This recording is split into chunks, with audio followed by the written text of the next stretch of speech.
और 44वें श्रम सम्मेलन में पीएम मोदी ने श्रमिकों को संबोधित किया और कहा कि राष्ट्र निर्माण में श्रमिक का बहुत बड़ा योगदान है और अगर श्रमिक दुखी रहेगा तो देश कैसे सुखी होगा।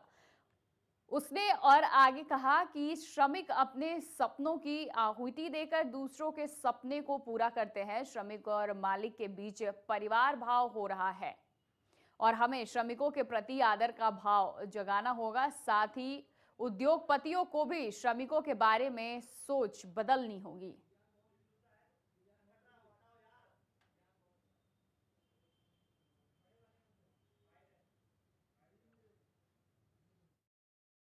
कानून के लिए जरूरी है कि जो किसी चीज को मानने को तैयार नहीं होते हैं,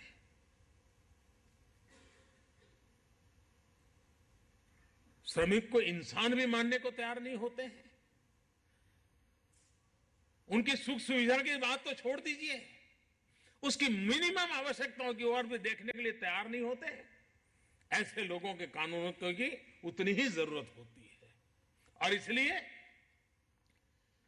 हम इस व्यवस्था को उस रूप में समझ करके चलाएं। एक सामाजिक दृष्टि से भी हमारे यहां सोचने की बहुत आवश्यकता है। किसी न किसी कारण से हमारे भीतर एक बहुत बड़ी बुराई पनप गई है, हमारी सोच का हिस्सा बन गई है। हर चीज को देखने के हमारे तरीके की आदत सा बन गया है और वो है हम कभी भी श्रम करने वाले के प्रति आदर के भाव से देखते ही नहीं है। कोई बढ़िया कपड़े पहन करके हमारे दरवाजे की घंटी बजाएं दोपहर 2 बजे, हम आराम से सोए हो, वो कोट पैंट शूट पहन करके आए और घंटी बजाए तो हम नींद खराब हो गई होगी, दरवाजा खोलेंगे, जैसा ही उसको देखें, अरे आइए आइए, कहाँ से आए, कौन है, क्या काम था, बैठिए बैठिए।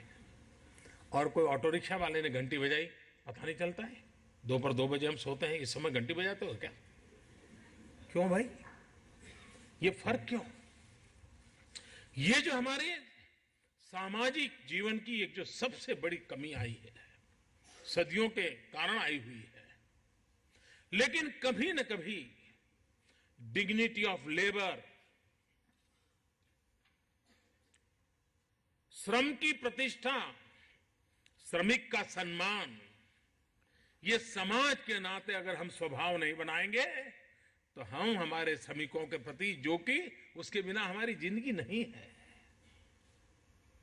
अगर कोई धोबी बढ़िया सा आयन न करता तो मैं ये कुर्ता पहन के कहां से आता यहां पर।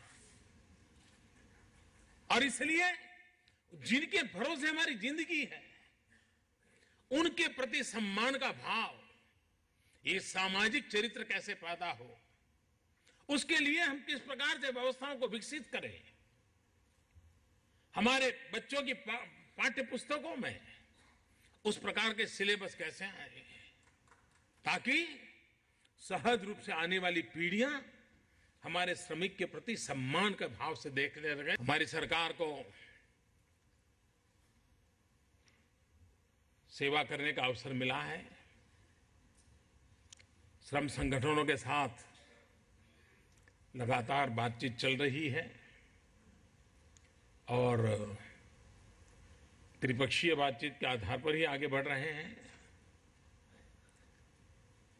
कई पुरानी गुत्थियां हैं, सुलझानी है और मुझे विश्वास है कि देश के श्रमिकों के आशीर्वाद से इन गुत्थियों को समझाने में हम सफल होंगे और समस्याओं का समाधान करने में हम कोई न कोई रास्ते खोलते चलेंगे और सहमति से कानूनों का भी परिवर्तन करना होगा,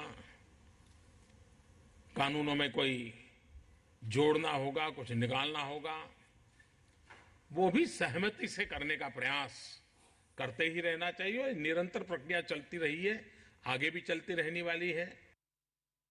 हम सबके लिए प्रेरणा की बात है कि वो समारोह हैं जहां कभी बाबा साहब आम्बेडकर का मार्गदर्शन मिला था।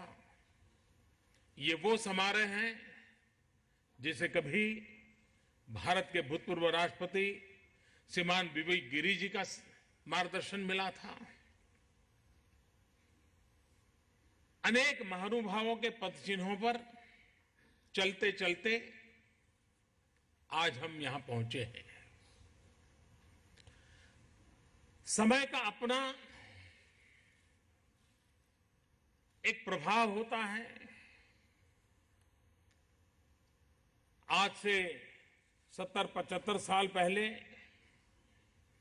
जिन बिंदुओं को विचार करने की जरूरत होती थी वो आज जरूरत नहीं होगी, और आज जिन बिंदुओं को विचार करने की आवश्यकता हो सकता है 25 साल के बाद वे भी कालबाह्य हो जाएं, क्योंकि एक जीवंत व्यवस्था का ये लक्षण होता है नित्य नूतन, नित्य परिवर्तनशील और अच्छे लक्ष्यों की पूर्ति के लिए एकत्र आके आगे बढ़ना।